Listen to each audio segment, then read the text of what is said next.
జగములు రక్షించే సకల జ్ఞానమూర్తి. ఎవరింట తాను కొలువుండునో కలుగును వారికి కీర్తి. సకల సంపదల మూలము సుమనోహరి లక్ష్మి. శ్రీ చక్రవాసిని మాత శ్రీ విష్ణు ధర్మ పత్ని. తనని నమ్మిన భక్తులకు దరిద్రమును బాపు.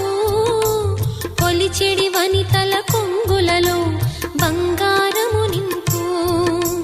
అష్టలక్ష్ముల రూపున అవతారం దాల్చినది. కష్టములను తొలగించగా భూమిలో వెలసినది. లక్ష్మీదేవి కథ శ్రీ లక్ష్మీదేవి కథ. లక్ష్మీదేవి కథ శ్రీ లక్ష్మీదేవి